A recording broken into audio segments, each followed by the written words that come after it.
ठीक, अब देखिए इसमें ये अगर नॉर्थ पोल है और ये साउथ पोल है तो इस तरीके से मैग्नेटिक फील्ड लाइंस बनती हैं इसमें। नॉर्थ से निकल रही है और इधर साउथ में अंदर की तरफ जाएगी, तो इसमें भी किधर की तरफ जाएगी, अंदर की तरफ। ठीक है, तो इस तरीके से बनती है। अच्छा, अब ये बात हुई कि किसी भी करंट लूप में मैग्नेटिक डाइपोल कैसे बनता है। ठीक है, ये कंप्लीट इस तरीके से बनता है। ये और मैग्नेट के अंदर जो है फील्ड लाइन या फोर्स लाइन जो है साउथ टू नॉर्थ चलती है। ठीक है, अच्छा अब इसके बाद देखिए इसमें साथ ही साथ हमको एक टॉपिक और देखना है इसमें, मैग्नेटिक डाइपोल मूवमेंट। तो इसमें एक चीज आप लोग नोट करिए, मैं आप लोगों को बता रहा हूँ।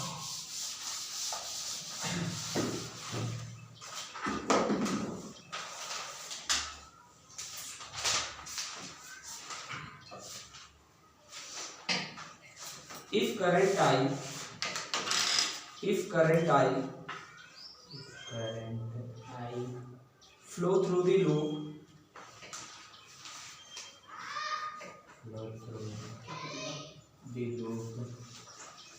then the torque acting on the loop will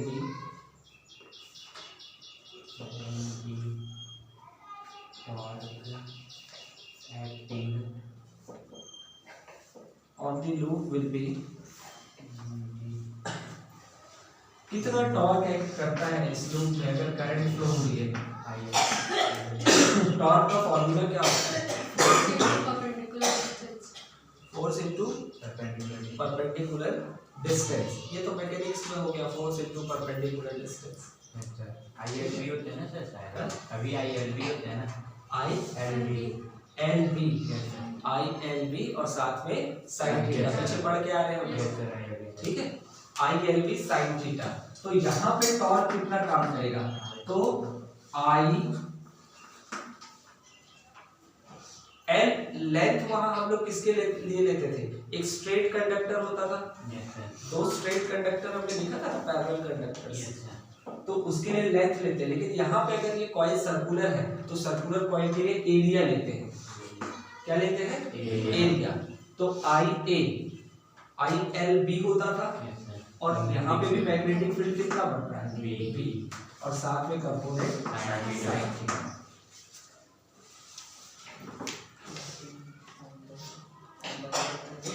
ठीक है, तो इस कॉइल में टॉर्क कितना काम करेगा, ILB साइन थीटा। अच्छा, ये अभी कितने टर्न्स है इस कॉइल में, n टर्न्स हैं, n टर्न्स हैं सर, n। यस सर, कहाँ दिख गया है आप लोगों को, ये तो मुझे सिंगल दिख रहा है, ये बस है, यस n कहाँ है, नहीं है, तो सिंगल टर्न है अभी। n टर्न हम किसको बोलते हैं, जब ढेर सारे ऐसे टर्न्स को ऐसे बना ऐसे, है ना। अभी तो ये सिंगल टर्न है, तो सिंगल टर्न के लिए टॉर्क काम कर रहा है IAB sin theta for n turns.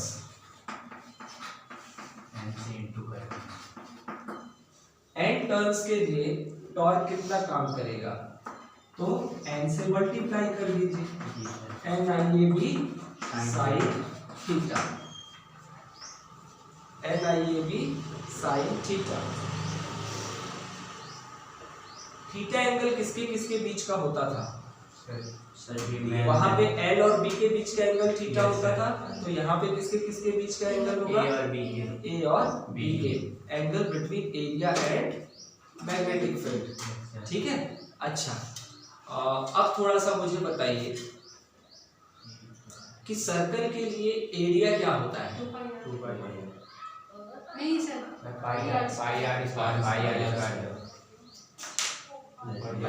ठीक है, पाई आर स्क्वायर होता है सर्कल का एरिया। लेकिन यहाँ पे इस सर्कुलर कॉइल के एरिया की डायरेक्शन किधर होती है,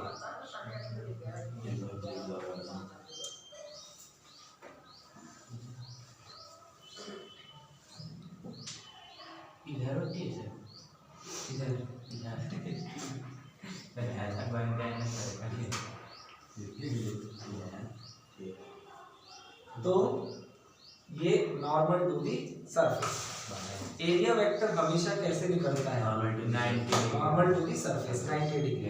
एरिया वेक्टर पीछे पड़ गया है आपको, ठीक है।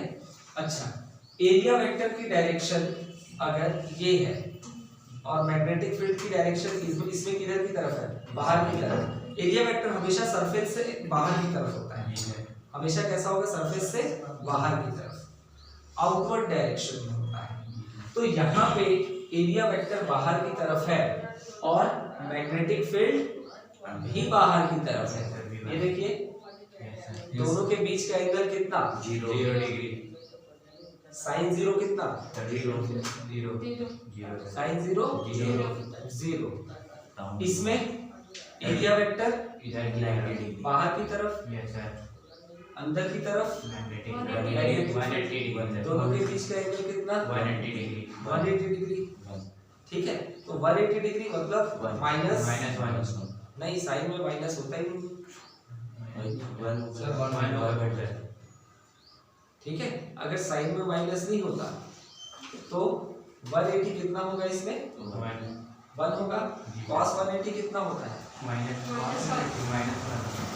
साइन 180 भी 1 होगा सर 0 होगा साइन 180 उधर या फिर रिपीट होगा sir. cos 0 sir. Sine 180 sir 1 होता है और cos 180 होता है सर 0 होता है।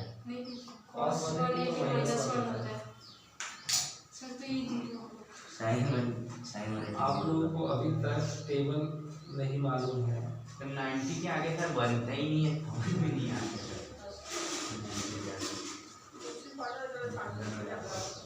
साइन 180 को आप क्या लिख सकते हैं? 90 प्लस 90। यस सर, लिख सकते हैं।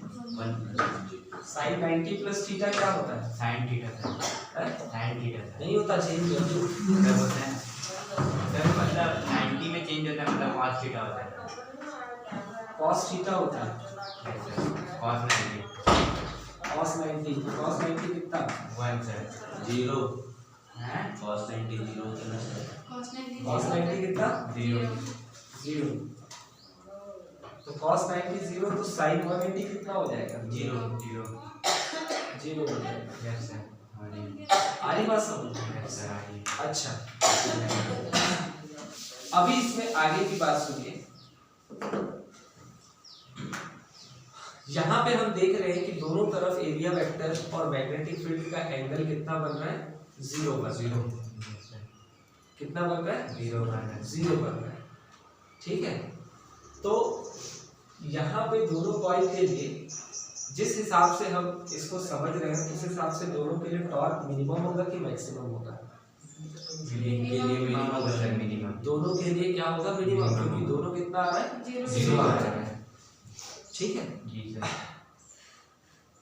अच्छा, अब इसके बाद देखिए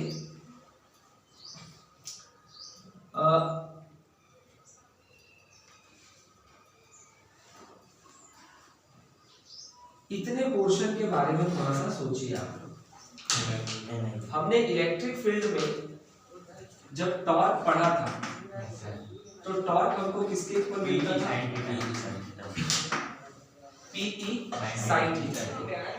P क्या होता था? Dipole electric dipole movement. Yes sir, electric dipole. E क्या होता था? Sir electric field.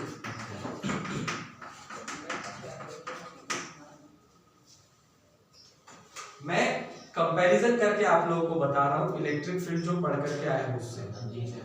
ठीक है।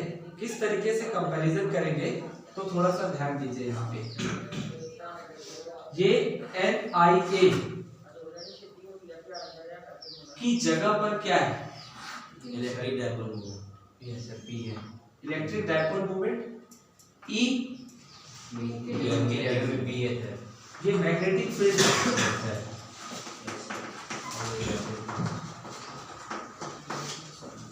ये इलेक्ट्रिक फील्ड है। इलेक्ट्रिक फील्ड के साथ मल्टीप्लाई में कौन होता है? Electric dipole moment. Magnetic field के साथ मल्टीप्लाई में क्या होगा? Magnetic dipole moment. Magnetic dipole moment. तो इस मैग्नेटिक डायपोल मोमेंट को हम लोग क्या लिख सकते हैं? NIA को, तो ध्यान दीजिए, इसको हम लोग लिख सकते हैं स्मॉल m। क्या लिख सकते हैं? Small m। इस स्मॉल m को हम लोग मैग्नेटिक डायपोल मोमेंट बोलेंगे। ऐसे क्या बोलेंगे? Magnetic dipole moment. ठीक है जी सर। अब अगर आपसे पूछा जाए, एक मैग्नेट है, यस सर, एक मैग्नेट को यूनिफॉर्म मैग्नेटिक फील्ड में रखा गया है। ठीक है, एक मैग्नेट को यूनिफॉर्म मैग्नेटिक फील्ड में रखा गया है, तो हमको मालूम है कि यूनिफॉर्म मैग्नेटिक फील्ड में एक मैग्नेट को अगर हम रखेंगे तो कुछ ना कुछ फोर्स एक्सपीरियंस करेगा। Yes sir.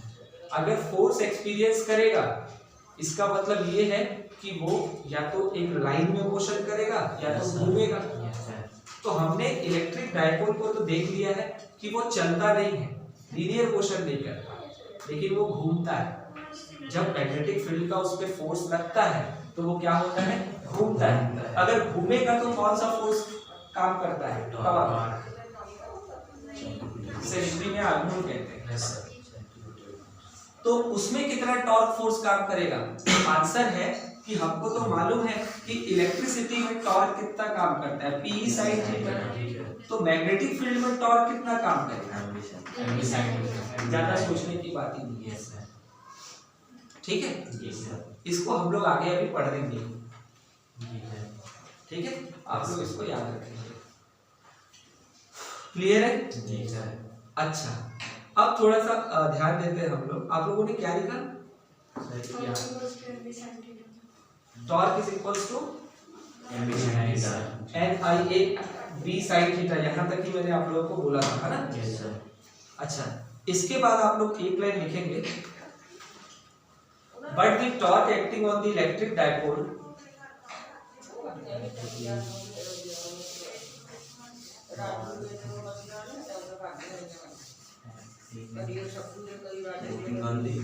Electric dipole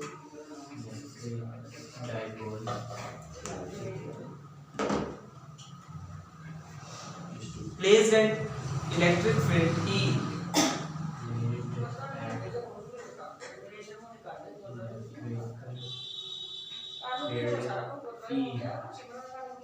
and oriented at an angle theta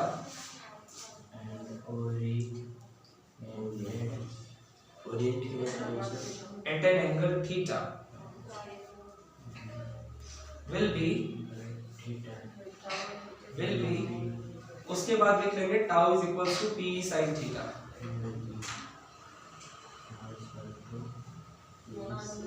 tau is equals to P sin theta. ठीक है, ये इक्वेशन 1 हो गया और ये इक्वेशन 2 हो गया।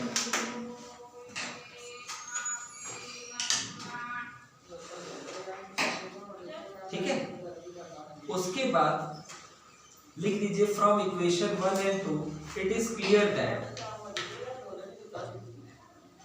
From equation 1 and 2 it is clear that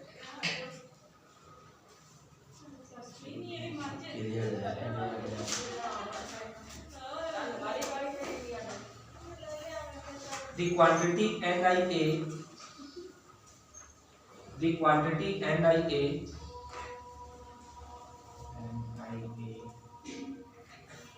is equivalent to dipole moment P.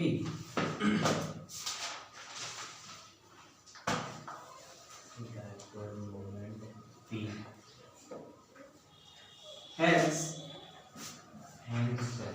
M is equals to NIA,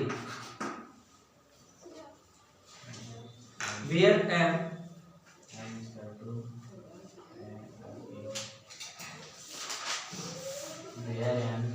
is equals to where M is magnetic dipole moment, where M is magnetic dipole moment, denoted by, आपने m को लिख ही दिया है तो अब किससे denote करते हैं वो आप लोगों को पता चल गया होगा, m से, स्मॉल m से, ठीक है।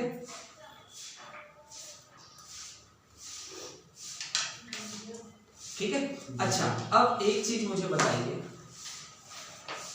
अब m जो है वो NiA के इक्वल होता है, ये हमको क्लियर हो गया, मतलब मैग्नेटिक डायपोल मोमेंट जो है वो किसके इक्वल होता है, NiA के, लेकिन वो कब होता है, तो आंसर है जब नंबर ऑफ टर्न्स कितने हैं, n। अगर सिंगल टर्न की बात करें तो डायपोल मोमेंट कितना होगा, IA, ठीक है। अच्छा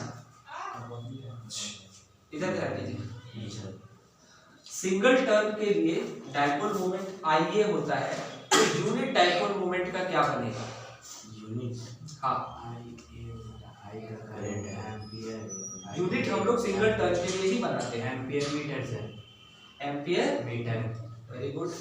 और कोई इसमें बदलाव चाहते हैं, इसमें एम्पियर चाहते हैं, metre, ampere metre square, ampere metre square, area. Okay तो यूनिट लिख लीजिए,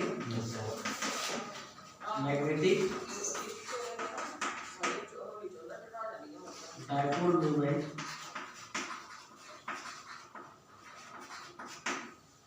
I का होता है एम्पियर और एरिया का metre square, ampere metre square. Sir वो लिख लिया sir, tau equal to MB sin theta, tau equal to MB sin theta. नहीं उसको अभी जरूरत नहीं है, हमने इलेक्ट्रिक फील्ड से टॉर्क की वैल्यू निकाल करके कंपैरिजन कर दिया, हमको यहाँ पे कैलकुलेशन सिर्फ किसका करना था, डायपोल मोमेंट का। हमको ये पता लगाना था कि मैग्नेटिक डायपोल मोमेंट को हम लोग क्या बोलते हैं और उसकी वैल्यू कितनी होती है, तो हमने देख लिया NiA उसकी वैल्यू होती है और स्मॉल m जो है वो मैग्नेटिक डायपोल मोमेंट होता है।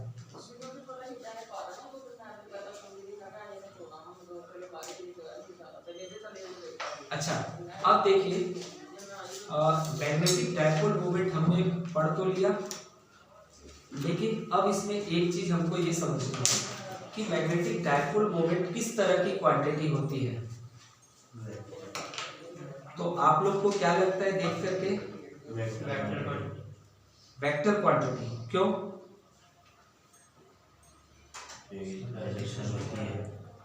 अच्छा किधर है डायरेक्शन, इसमें किधर है, एंटी क्लॉकवाइज करंट की डायरेक्शन है, यस सर। लेकिन डायपोल मोमेंट की डायरेक्शन किधर है,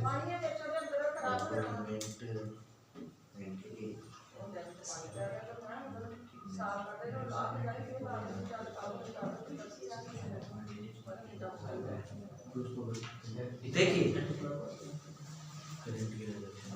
ये अगर एक सर्कल है और इसमें करंट ऐसे फ्लो होती है, तो फिर से हमने राइट हैंड कर्व रूल लगाया, थंब जो डायरेक्शन है वही डायरेक्शन किसकी होगी, मैग्नेटिक डायपोल मोमेंट की होगी, ठीक है। तो हमेशा जो डायपोल मोमेंट की डायरेक्शन होती है और मैग्नेटिक डायपोल मोमेंट की डायरेक्शन होती है वो परपेंडिकुलर टू दी प्लेन होगी, प्लेन से परपेंडिकुलर होगी, ठीक है, चाहे वो ऊपर की तरफ हो चाहे वो नीचे की तरफ हो। तो इसमें किधर की तरफ होगी, आंसर है इसमें m की डायरेक्शन ऊपर की तरफ, इसमें किधर की तरफ होगी, m की डायरेक्शन नीचे की तरफ, ठीक है। तो डायपोल मोमेंट वेक्टर क्वांटिटी है और इसकी डायरेक्शन हमेशा कैसी होती है, नॉर्मल टू दी प्लेन या फिर perpendicular to the plane of the current flow. तो लिख लीजिए here m is vector quantity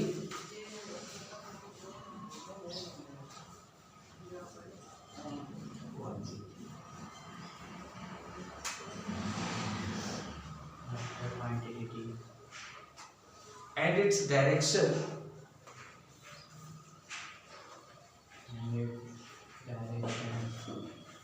perpendicular to the plane of circular globe।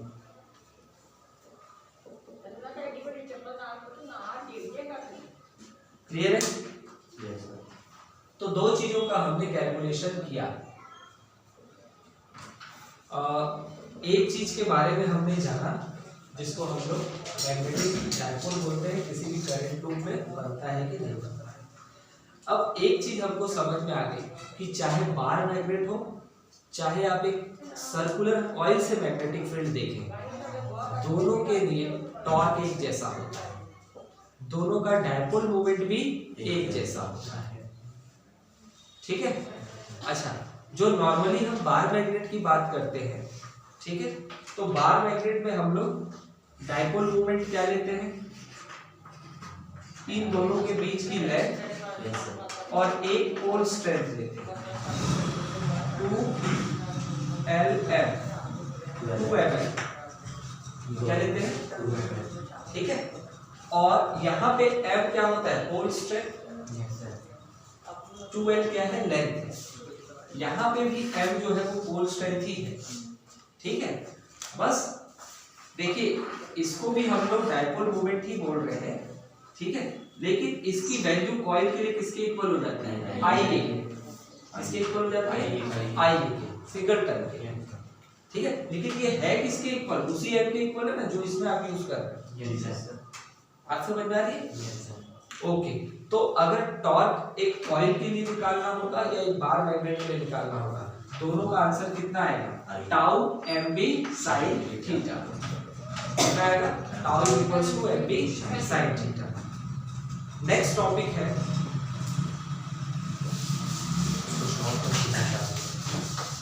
Stop.